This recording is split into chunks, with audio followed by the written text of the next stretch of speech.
Nick, welcome to the program. Thank you for joining us here on Africa Live. Nick, what's the situation at the moment? Absolutely, Richard. So we are the JKIA, as you've mentioned, and the situation is not good for passengers.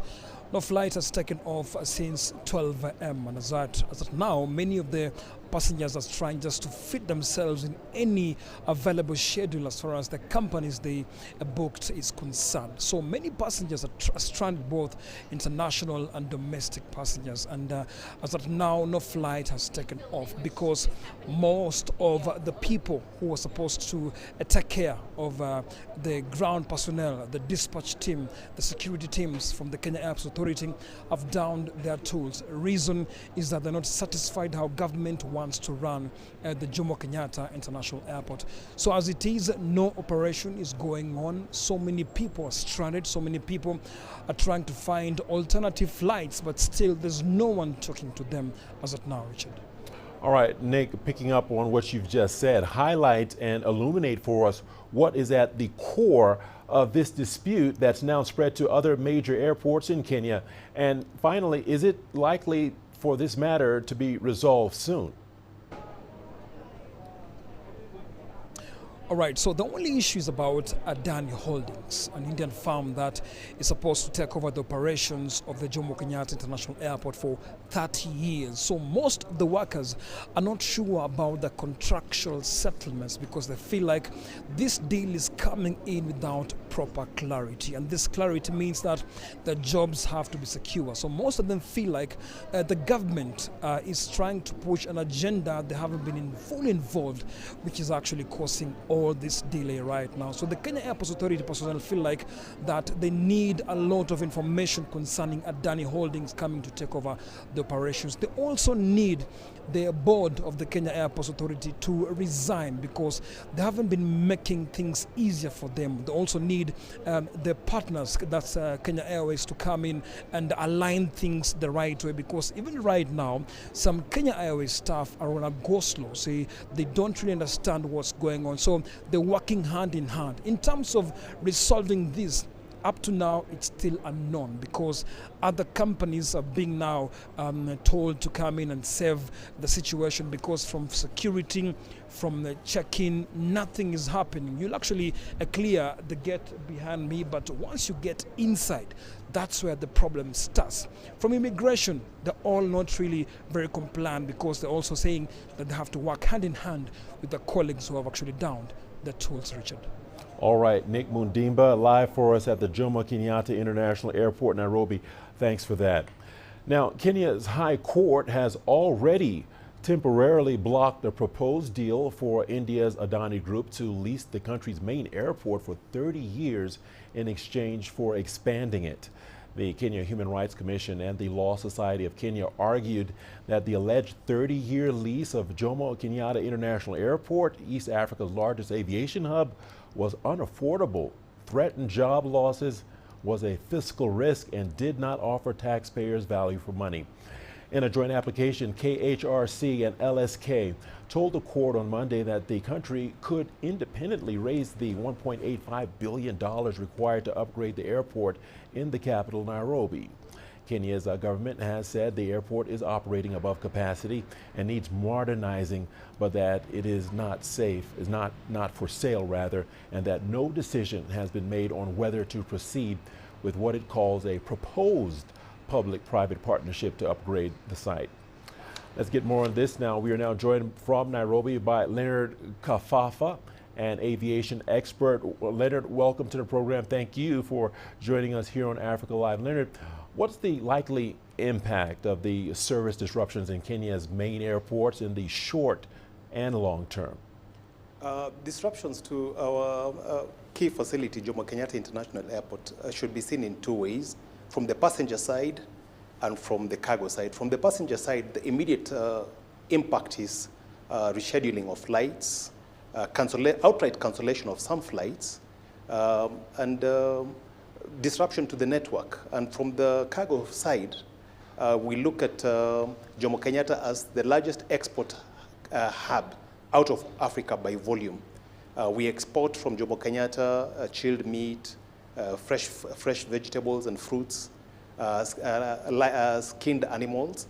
And these are to markets in the Middle East and to parts of Europe. These exports are perishables, hence the use of Jomo Kenyatta as an international airport for quick conveyance to target markets. This cannot wait. Disruptions of this sort will lead to colossal losses. All right, let's talk about that. In light of what you've just said, Leonard, what type of additional expenses are airlines flying to and from Kenya likely to have to deal with for now? In aviation, time is literally and figuratively money. So the immediate impact would be to passengers in terms of the immediate expense on the part of airlines would be to rebook passengers into hotels for accommodation, to transfer them to hotels and back to the airport as they reschedule their flights. Then you also have other destinations that have penalties attached to them for delays of over 4 hours. There are some destinations that would require you to pay passengers up to £600 for every passenger delayed for over 4 hours.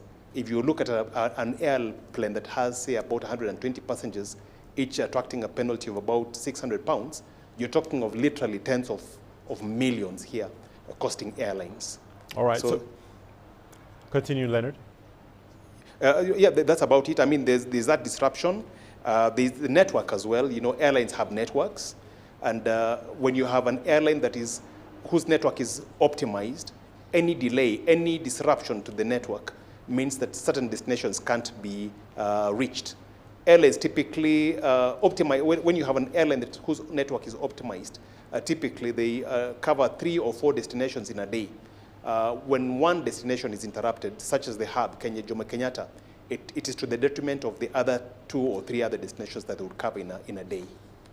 Then you also have impact in terms of operating costs, because a lot of these airlines are on operating leases, and these leases do not have force majeure clauses. So when there are strikes, such as is happening at Jomo Kenyatta, these leases continue to run, yet the airlines are not making money. So those are just some of the expenses that would arise out of disruptive industrial action. All right, Leonard, that leads me very nicely to my next question. What are your thoughts on the controversial proposal for India's Adani Group to operate the country's main airport for 30 years? Well, Adani's proposal falls under the PPP, that is Public Partnership Act of 2021, which presupposes that the private sector comes in conjunction with government to raise money to develop critical infrastructure that the government can't afford to develop. It is an acknowledged fact that the government of Kenya is in debt, and it has reached its debt ceiling, so it does not have the funds to develop its own critical infrastructure. That's why it reaches out to the public sector to develop this infrastructure. But when you look at the Adani proposal, it has some glaring loopholes. The first of this is that it requires the government to give guarantees.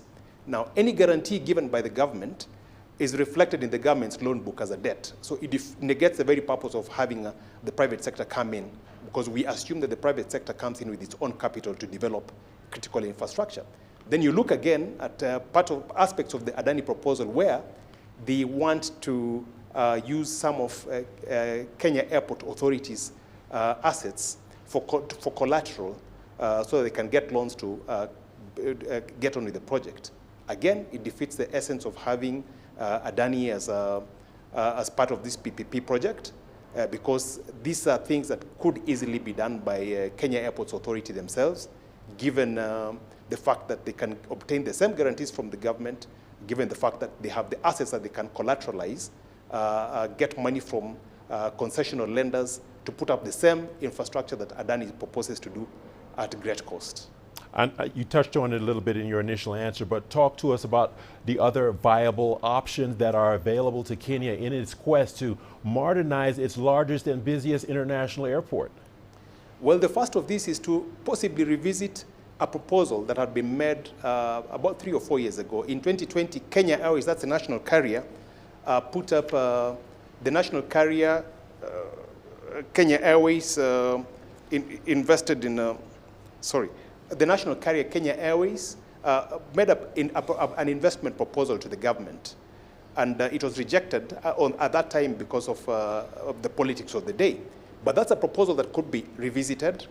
Kenya Airways proposed to consolidate all of the country's aviation assets, put them into one entity, and run them profitably, and use the combined funds from all these entities to develop critical infrastructure that Adani proposes to do. So that's one way of looking at it. The other way is basically to let Kenya Airports Authority get on with the business of developing, because its balance sheet looks good. They make about 18 billion Kenya shillings annually, and a profit of about 5 billion shillings in good times. Any lender would be willing to advance them the amount of money, the $1.8 billion that they need to develop the critical infrastructure that they intend to. Given the fact that they also have assets worth about 960 billion shillings that they can collateralize to use to fund this critical infrastructure. Well, Adani is, in my view, Adani could still be used to develop a totally brand new airport. We have space in Konza city, and that is where the elevation is actually perfect for the development of a totally new airport, just like our neighbors in the region have done. Ethiopia developing a brand new airport, Rwanda developing a brand new airport.